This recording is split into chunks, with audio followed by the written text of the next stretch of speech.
Hola, ¿qué tal? Muy buenas noches. Sean todas y todos ustedes bienvenidos de vuelta. En pocas palabras, mi nombre es Víctor Caballero para comentar este tema de la sesión en la Comisión de Relaciones Exteriores y este incidente ocasionado por la actual presidenta de esta comisión, Mari Carmen Alba. Vamos a conversar con Ramiro Escobar. Él es experto en relaciones internacionales de la Universidad Antonio Ruiz de Montoya. Buenas noches, señor Escobar.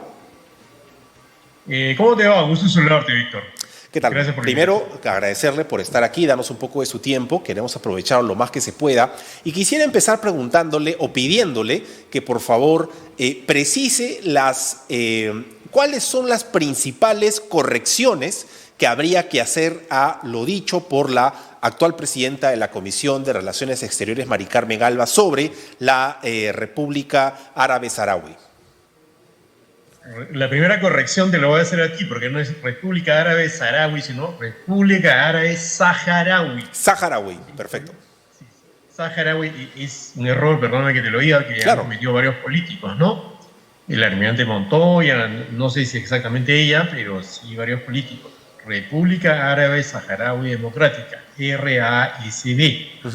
Bueno, creo que a mí, la verdad me ha desagradado mucho lo que ha dicho ella, porque es bastante despectivo, es ofensivo, cuando ella dice que son 40 carpas en el desierto y que le han contado eso. Bueno, creo que uno debe tener información fidedigna si es que no ha viajado al lugar, como ha sido mi caso. Yo sí conozco el Sáhara Occidental y la República Árabe Saharaui Democrática, y no son 40 carpas, ¿no? Hay campos refugiados en territorio argelino, especialmente un pueblo que se llama Tinduf. Luego hay una parte del territorio del Sáhara Occidental, que era un territorio antes perteneciente a España, que España libera en el año 1976 para que Marruecos, Mauritania decidan qué hacer, pero los saharauis ya existían, incluso ya se enfrentaban a España. E incluso ese territorio del Sáhara Occidental, que son más o menos 266.000 kilómetros, tiene una parte que está controlada por los saharauis, que es pequeña, y la mayor parte está controlada por Marruecos. Entonces, tanto en los campos refugiados de Tinduf y otros pueblos como Rabouni, que están en territorio argelino, y en la parte del Sáhara Occidental controlada por la República Árabe Saharaui Democrática, hay mucho más de 40 carpas, ¿no? Hay pueblos, hay una capital provisional para los saharauis que se llama Tifariti, que es la parte del Sáhara Occidental que ellos controlan. Entonces, hay una serie de errores que a mí me parecen lamentables, pues, porque además lo hice, y ya me voy a disculpar, pero con un desconocimiento y con un aire de desprecio que no se merecen personas que viven, y son miles de personas, además yo les he visto y visitado sus campos, viven hace más de 40 años en el desierto esperando que se realice un referéndum para que se defina la situación de ese territorio. ¿Y a qué cree usted que se deba esta posición, no solamente de Mari Carmen Alba, sino también de la derecha peruana, en menospreciar o ilustrar de esta manera esta república? Y incluso sucedió con el ex canciller Miguel Ángel Rodríguez Mackey. ¿A qué cree que se deba usted esta posición? Bueno, primero yo creo que hay un nivel de desconocimiento casi supremo, diría yo. Uno puede decir, sobre todo si esa autoridad me contaron que había 40 carpas, ¿no? Uno tiene que informarse, buscar detalles, eso no es muy difícil en el mundo actual, ¿no? Por un lado hay eso, y en general creo que en los políticos peruanos hay un desconocimiento sorprendente del tema internacional. Lo vemos incluso en la Comisión de Relaciones Exteriores, antes con el señor Bustamante y ahora con la señora Mari Carmen Alba, ¿no? Se hablan una serie de cosas que no solo no corresponden a la realidad, sino que son interpretaciones ligeras de lo que pasa en el mundo. ese es un nivel, creo. El almirante Montoya, el ex almirante Montoya, en un momento también declaró sobre esto y dijo, ¿qué? Dijo, son grupos saharauis, grupos, no son grupos. Es un estado reconocido por 40 y tantos países en el mundo, estados en el mundo, entre ellos Sudáfrica, una potencia emergente, la mayoría de países africanos, Costa Rica. Entonces, no es un grupo, ni es un... Alguien también dijo, el señor Bustamante dijo, una ficción, por favor, pues hay que informarse bien. Ahora, ese es un nivel de desconocimiento que yo diría muy extendido en la clase política peruana. En el conjunto de la sociedad yo creo que tenemos una deficiencia de información internacional muy grande, ¿no? Y lo otro creo que es el deseo de no malquistarse con el gobierno marroquí. Sin embargo, ya desde la época de Belaúnde, que ojo, fue el fundador del partido al que pertenece Mari Carmen Alba, él ya tendió lazos con la República Árabe Saharaui Democrática y las relaciones con Marruecos y con Argelia, que es, según los marroquíes, la parte interesada en defender a los saharauis. De hecho, campos refugiados de saharauis están en territorio argelino, se puede mantener. En el gobierno Humala incluso se exploró la posibilidad de retomar las relaciones con la República Árabe Saharaui para ver cómo se iba, si no a un nuevo vínculo diplomático estable, por lo menos a tener algún tipo de vinculación. Entonces, y ya en el gobierno de Pedro Castillo eso se constató. Ahora, el problema es que creo que se desconoce la complejidad de ese conflicto, que puedo explicar en unos minutos si hay tiempo. Por otro lado, se piensa que si se tiene relaciones con los saharauis, se van a perturbar las relaciones con Marruecos. Evidentemente a Marruecos esto no le gusta, porque para Marruecos el problema no existe, pero ha habido y hay varios países que tienen relaciones con Marruecos y con Argelia y con la República Árabe Saharaui, y se mantiene porque la política exterior debe ser autónoma. Entonces es un temor exagerado, o en todo caso ponerse en la lógica de jugar a estar solo con una de las partes, cuando este es un problema reconocido por Naciones Unidas, por el Tribunal Internacional de la Haya, y una causa justa contemporánea, ¿no?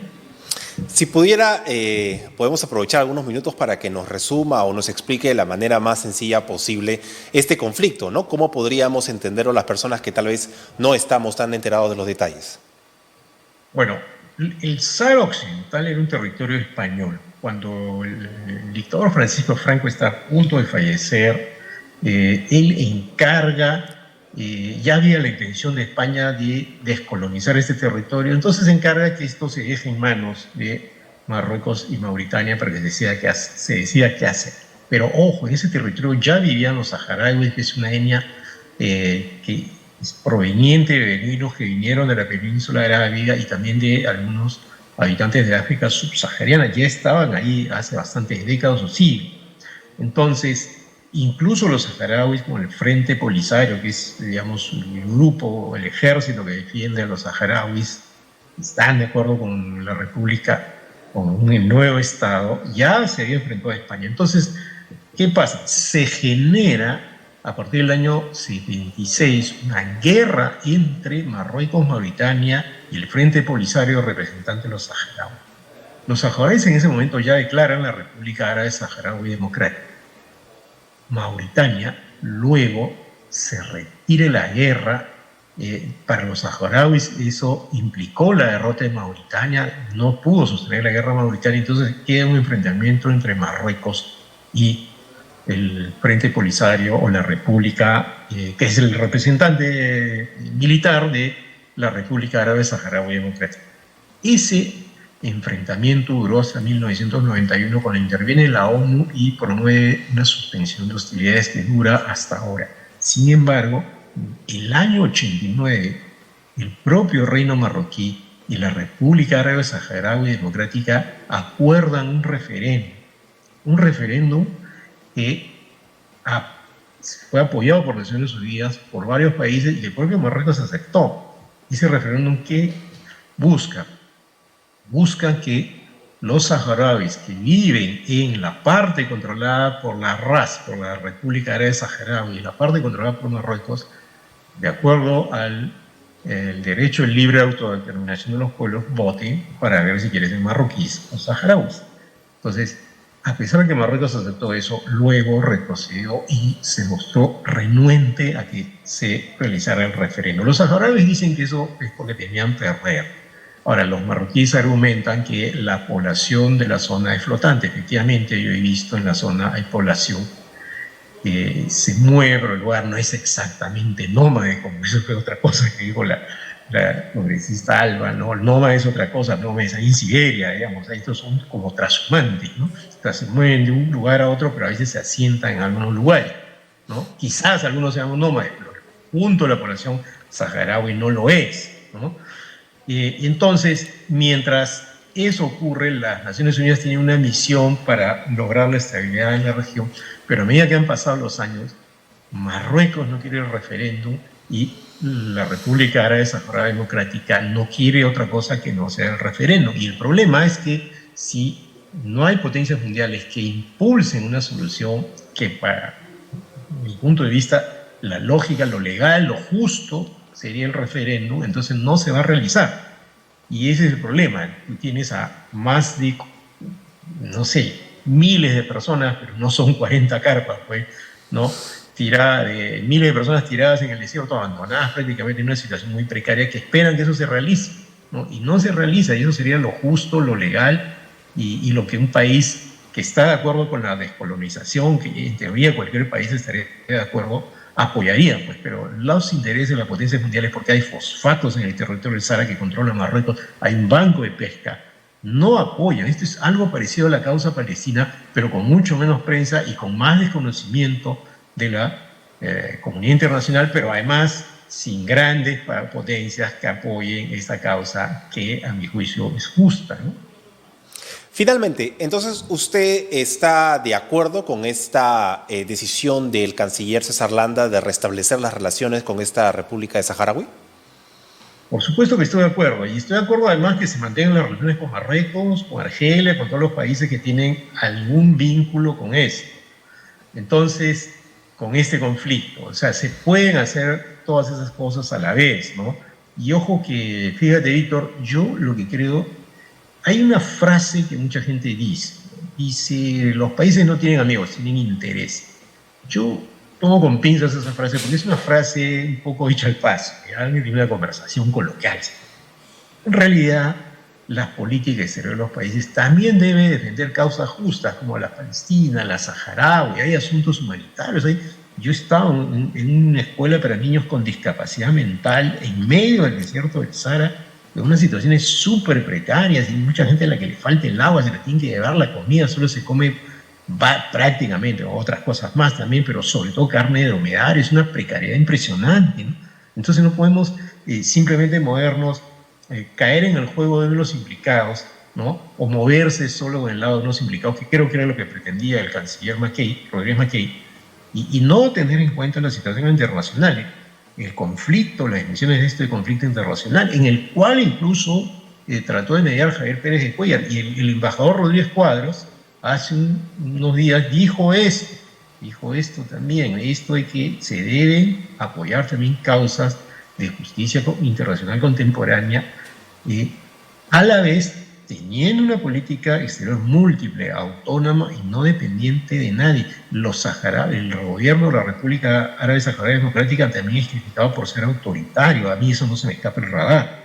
Ojo, hay mucho que tendría que cambiar, pero el asunto de fondo es justo y tiene que pasar por una solución negociada, conversada, con apoyo de Naciones Unidas y de los países que son potencias que podrían terminar con este lamentable problema y evitar estos comentarios tan descaminados que se hacen en el Perú.